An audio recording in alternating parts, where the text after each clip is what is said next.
Most people only retire once during their lifetime. Do you really know what it takes to prepare for this next chapter of life? In this video, I'm going to uncover for you 5 very important conversations you need to be having 5 years before you retire. But before we get there, subscribe to my channel and click the notifications bell to be alerted to when we post new videos. So as you enter into retirement, you're going into this new space, this new landscape that you've not been in before, and for many, it's very unsettling. They don't really have an answer to the question, the big question, which is, if I spend the money today, will it be there tomorrow? Or another way some people put it is, will I outlive my money? Because in retirement, cash is king, and we really need to define a number of different places where money is coming in and where money is going out. And these 5 conversations are really important to have.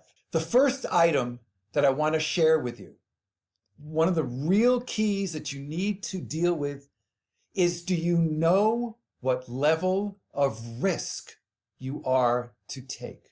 Now, I just had a conversation with my landscaper just this morning, as a matter of fact. And we've known each other for years, probably close now to 25 years. And we were just chit-chatting, as we're both about the same age. And he says to me, I'm thinking of retiring. What kind of risk should I now be taking? And we tend to think about this way, which is a nice door opener, but it doesn't really address the real question. It's not about how much return or what kind of investments we take. And by the way, your money management should not retire when you retire. You need to take on the necessary amount of risk to generate the income you're going to need. Okay? Now, I've said this before over and over in numbers of videos. There's 2 different stages to financial planning. One is the accumulation phase. And this is what I was telling my landscaper this morning, Mike. I said, in your accumulation stage, you want to, have enough money grow so that when you go to retire, you can deliver the income you need. We call that the retirement number. And once you reach your retirement number, you may move into a little bit more cautious stage, not put it all under the mattress, but just make some adjustments so you're not quite at risk of market downfalls now that you've hit that number. Now, the key is here that during the accumulation stage, you've been accustomed to trying to outperform the indexes, taking on a lot of risk because you had a lot of time. We wanted to outperform the Dow and the S&P and the EFA, etc. But now what you really need to do is generate what they call a new index that we call the personalized investment benchmark. And this personalized investment benchmark is designed so that once you know how much income you need from the portfolio, you can generate the income you need by taking on the least amount of risk necessary. For many of my clients, by the way, that may mean they only need 3, 4, or 5% total return on their portfolio. Everybody's different, right? And there certainly is no guarantees, but you really want to be able to generate the income you need while also looking to protect and preserve your assets. And as you get closer to retirement, particularly for those of you who have way too much in your corporate stock, don't rely on that stock. I can think of General Electric, Tyco, Wang, Polaroid, ExxonMobil, lots of clients who I've had from numbers of these different organizations they were flying high in their 401k with all this money in there and much of it in their company's stock until they weren't flying high at some point, and they lost a vast amount of money at some point just at or after retirement. You don't want to put yourself at risk there, so you really want to take on the proper level of risk and prepare for that as you're just a few years out from retirement. The second item you need to have a conversation about is knowing your health care options. You should be going back to your HR, your human resource provider, and find out what's available in terms of whether or not you're retiring early or not, what the cost may be looking forward. I've talked to people where it's costing them upwards of $2,000 to $2,200 per month for their health care. Talk with your spouse to see if he or she is still going to be working and whether or not you can coordinate it. Talk to if you're approaching 65, talk to a Medicare specialist to coordinate all of this. Because I really don't want you to pay that $2,000 or $2,200 a month. There's no need to, particularly as we get on and we're looking at Medicare. By the way, Medicare may be more expensive than some of you may think. The coverage is great, but I'm not sure you understand what the costs will be. It could cost you $1,000, $1,200 per month on Medicare to have the coverage that you're looking for. So go in with your eyes open and make sure you know this a number of years before you hit retirement or the age of 65. The number 3 item I'm going to share with you in just a moment, and it is what, when we did a focus group with our clients, they told us this particular item was one of the most important things they had done in the entire planning process. And when it comes to being prepared for retirement, now that you may be 5 years out, do you know if you're on track? Let me suggest to you, go to our banner, take the quiz. Are you ready to retire? It's a 2-minute quiz. Invest 2 minutes in yourself, okay? And what we'll do is, once you finish it, we'll score it for you. We'll tell you which of the 3 stages of retirement preparedness you are in, now that you've got some time ahead of the retirement date. I'll send you a first chapter of my new book, Don't Outlive Your Money in Retirement. And I'll also share with you a couple of worksheets so that you can get clearer on what exactly it is you need to do as you prepare for this next chapter of life. So a number of years ago, we pulled together a number of our clients and did a study group, if you will, to ask them what we were doing, what we did really well, what they'd like us to see better. Of course, we didn't ask them what we did really badly, right? But in any case, it was almost a unanimous decision from all the people in the room that this item was one of the best things we had ever created for them. So let me share a study with you that a number of years ago, one of the coaches in our industry, his name is Matt Oxley, came up with a study that showed for those who were retiring at a certain income level, the number one concern they had was what they call organization. They were just all over the place in complete and total disarray with all of the paperwork. And if you're like many of my clients, you may have these stacks on the shelf that you have with paper that just keeps compiling, many of them just, insurance addendums and new policy language. And you don't really know what you have, but you sort of kind of maybe know. Well, what we've done to solve that problem for our clients is put together what we call the Financial Organizer. And this is just a book, okay? But this is actually mine. And it says here, the Singer Family Personal Financial Organizer. And as you can see, there's a whole bunch of tabs in here, okay? So you get the idea of what it physically is. What we ask our clients to do, and what you should be doing for yourself, gather all the important documents, okay? All of them. And put them in a binder. Go through them.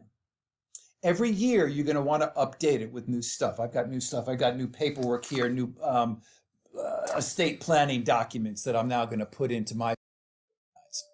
But there's so many different levels of benefits for this. First of all, with almost everybody we've ever done the organizer for, we found something they thought they had, but they didn't, some documents they thought that covered things that weren't signed, things they thought were in there that weren't. Almost everyone.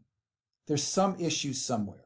And now you have some clarity. Now you can have some peace of mind knowing that all of this is in one place and that when you go, or there's an infirmity that impairs your ability to move forward, that you have everything in one place. And we actually scan this up to our clients' investment accounts in the cloud, okay? So that they can access it when they like. Let me share with you a story. I went to go visit my daughter in Barcelona when she was taking her a semester over there numbers of years ago. And I was visiting a wonderful patisserie the very first day I was there, and I got on the bus afterwards to go back to the hotel, and I realized, oh my goodness, I don't have my wallet. And I went back to the patisserie and looked around, and sure enough, it was gone. I went to the local cyber cafe just a couple of minutes away and stopped all my credit cards immediately because I accessed my financial organizer in my cloud, if you will. And so I was, again, some peace of mind that nobody could access my credit cards or there was no fraudulent activity as a result. So even while I'm here, not just when I'm passing, this financial organizer helped me out. Actually, our clients actually come to our office and deliver to us when they do travel their itinerary and credit card information. So it does go up into their personal financial organizer. I'll tell you another story as well. And this goes to a client of mine who her father had passed. And she did the eulogy and she talked about this organizer that helped provide her family with step-by-step instructions in terms of what they're supposed to be doing at this very difficult time for all of them. Emotionally, it was very difficult, but that individual who passed, her father, didn't want it to be a burden to them any other way. And after the ceremony, a number of people went up to her to ask her specifically what this organizer system was, because they thought it was so great. Everything was choreographed so beautifully in anticipation of this passing. So it's really important that you do bring together some significant organization so everybody's on the same page and you don't burden anyone. All right, I have two more, and believe it or not, I am saving the best one for last, maybe the most important one. So let's get through this next one. The fourth item, income planning. So I get a number of questions from clients, right?